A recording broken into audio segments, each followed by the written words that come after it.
Militares disidentes cubanos instaron a derrocar al actual régimen cubano para poner fin a la larga lucha contra la dictadura. Se trata del movimiento cubano Militares Objetores de Conciencia, un grupo disidente compuesto por altos oficiales de las Fuerzas Armadas y del Ministerio de Interior cubano, quienes denunciaron los planes de la dictadura de Miguel Díaz-Canel para mantener el poder en la isla en una carta publicada el domingo y difundida por la ONG Cuba Siglo XXI.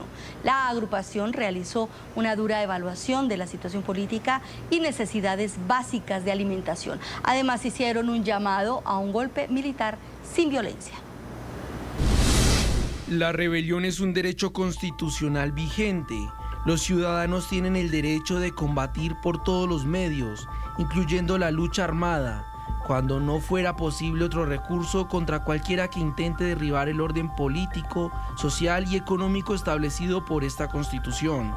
No llamamos a un golpe militar, sino a ir a la ley a la ley. No deseamos violencia ni convocamos, pero el modo en que se produzca el cambio dependerá de los opresores, no de los oprimidos. Pueden optar por el camino de Checoslovaquia y Polonia o el de Rumania. Nuestro primer invitado de la mañana es Juan Antonio Blanco, director de Cuba Siglo XXI, además historiador, diplomático, activista de derechos humanos y especialista en negociación. Allí está en pantalla ya. Bienvenido a NTN 24, el canal de las Américas. Muchas gracias por la invitación. Es un gusto. Están llamando a una rebelión contra la dictadura. ¿Está tan débil la dictadura cubana en este momento como para que militares, algunos con cierta conexión con personas que están ahora mismo acompañando a Miguel Díaz-Canel en el poder en la isla, están pidiéndoles que de alguna manera se rebelen contra el régimen? ¿Eso es posible?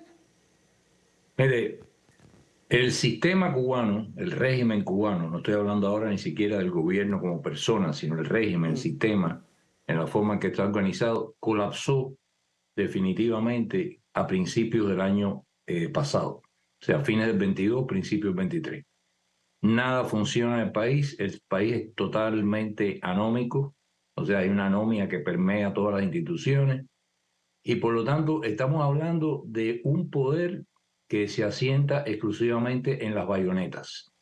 Y como bien le dijo Telegrán a Napoleón, las bayonetas se puede hacer muchas cosas con ellas, menos sentarse arriba de ellas. Entonces, eso es un sistema altamente ingobernable en este momento, extremadamente frágil, y a lo que llaman este grupo de altos oficiales de las Fuerzas Armadas y el Ministerio del Interior, que tienen redes dentro de contactos, algunos que están activos y otros no, es a ponerle fin a esta historia, con lo cual además dicen una cosa muy interesante. No es un discurso ideológico político que dice la democracia y la libertad son inexorables, no. Ellos comienzan el primer párrafo diciendo, delante de nosotros este año existe la posibilidad de un nuevo amanecer para Cuba o de adentrarnos en una etapa aún más tenebrosa que todas las que hemos vivido hasta ahora. O sea, la historia como una posibilidad abierta y el llamado a que se haga algo. El llamado a la rebelión, ellos lo asientan en el artículo 4 de la Constitución vigente en Cuba. O sea, vigente en el sentido de que formalmente está vigente, pero precisamente lo que ellos dicen es, ya aquí no gobierna el Partido Comunista, aquí lo que hay es una oligarquía que tiene una corporación privada virtualmente que domina el 70% de todos los recursos y el 95% de las transacciones financieras. Entonces, el artículo 4 dice, el que vaya en contra de esta Constitución puede ser enfrentado legítimamente con las armas. Y es a eso a lo que ellos están llamando, diciendo, no estamos convocando un golpe de Estado, estamos yendo de la ley a la ley. La ley actual, igual que la Declaración de Derechos Humanos, pero bueno, la ley constitucional en Cuba reconoce el legítimo derecho de rebelión. Y en tanto y cuando la Constitución ha sido sepultada por la oligarquía y ni el Partido Comunista controla las cosas, ni tampoco se ampara a la ciudadanía con todos los derechos económicos y sociales que esa Constitución dice proveerle, ellos se sienten en el derecho de convocar ese artículo 4 para la rebelión y empezar inmediatamente al día siguiente con la liberación de los presos políticos, convocar a una constituyente, preparar un sistema de elecciones libres, etc. Así es, señor Blanco, usted tiene toda la razón. En Cuba las cosas no están bien, no han estado bien, quizás desde el 1 de enero de 1959, lo que ha hecho año tras año y en todas estas décadas ha sido degradarse. Se habla de una, digamos, revolución pacífica, de un golpe de Estado sin violencia, pero ¿qué condiciones se dan ahora en la Cuba actual, en este régimen, para darles a ustedes quizás, o para darle la idea, la esperanza de que esto pueda tener un final ahora o que se pueda realizar ahora y no antes, cuando quizás en algunos momentos se alcanzó a pensar que hablábamos de un régimen debilitado, pero actualmente vemos que es un régimen que sigue atornillando, por llamarlo de alguna manera, a su pueblo y que tiene, parece, ganas de todo menos de darle la libertad y sobre todo de dejar ese asiento que ya lleva más de 6 décadas ocupando? Mire, como vuelvo a lo que dije inicialmente, los sistemas comunistas tenían una suerte de pacto implícito con la población para poder sostener en el poder a la cúpula gobernante burocrática del Partido Comunista. Y eso es una suerte de oferta que era: yo te quito todos tus derechos políticos y civiles, pero me voy a hacer cargo de tu vida desde que nazcas hasta que te mueras. Vas a tener empleo asegurado, vas a tener educación, tus hijos podrán estudiar una carrera universitaria, eventualmente puedes entrar en un plan de vivienda popular, etcétera, etcétera. Vas a tener una canasta familiar a precios subvencionados. Todo eso desapareció. Esta es una oligarquía que le ha dado la espalda a todos esos compromisos de los comunistas de la Constitución comunista.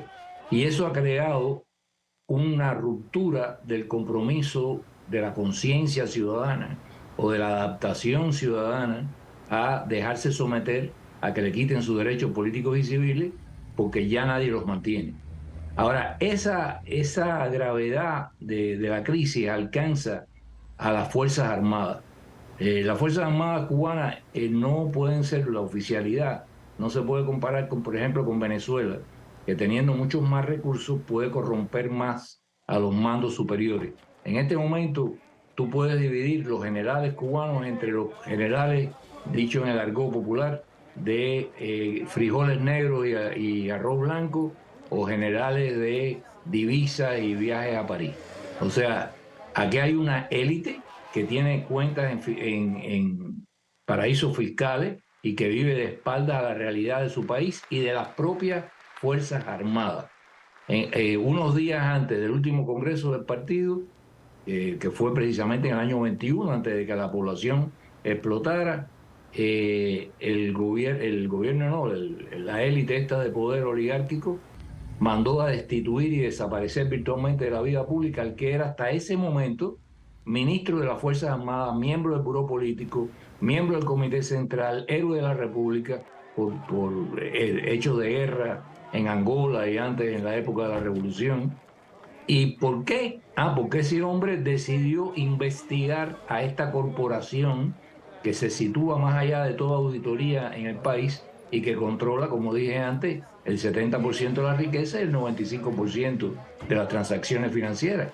O sea, la idea de que los militares son un monolito, no, los militares hace rato que no son un monolito, porque ellos crearon divisiones de castas dentro de los militares y no tienen suficientes recursos para corromper a toda la oficialidad. Juan. Ese militar pasa muchos de los mismos trabajos que pasan seres comunes y corrientes de la sociedad cubana. Tienen algunos privilegios puntuales, pero ni compararlos con los privilegios que tiene la élite.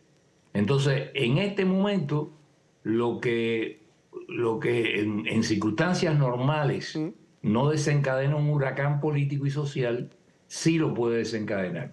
Yo siempre pongo de ejemplo el caso de las revoluciones de la famosa primavera árabe, que comenzaron en Tunisia, en Túnez, sí, con un verdulero que se autoinmoló en la plaza por la simple razón de que le iban a decomisar sus verduras y que le iban a poner una multa. Cosa que le había pasado a ese hombre una cantidad de veces en su vida y nunca había reaccionado así. Se por hastió del alguna abuso, Juan. razón. Se hastió ¿Perdón? del abuso, esa persona se hastió del abuso. Me quedan 30 segundos en esta entrevista y quiero preguntarte, ¿una rebelión en este momento contra la dictadura pasa por la desbandada del Partido Comunista Cubano? Es decir, sin el Partido Comunista Cubano no va a haber una caída de la dictadura. 30 segundos, Juan. El Partido Comunista Cubano en este momento es más una escenografía y una ficción que un poder real. El poder real, repito, está en las bayonetas. Y esas bayonetas dependen de que quieran responder a los mandos superiores en el caso de una crisis de ya conflicto, digamos, violento. Si esas bayonetas, como llaman los militares esto, rehúsan agredir al pueblo y se viran contra los que han dado la orden de agredir al pueblo, se acabó la historia. Es el señor Juan Antonio Blanco, director de Cuba Siglo XXI, además historiador, diplomático, activista de derechos humanos y especialista en negociación. Muchas gracias por esta intervención el día de hoy acá en la mañana de NTN 24. Le deseamos un muy buen día y hasta una próxima ocasión. Gracias a ustedes de nuevo.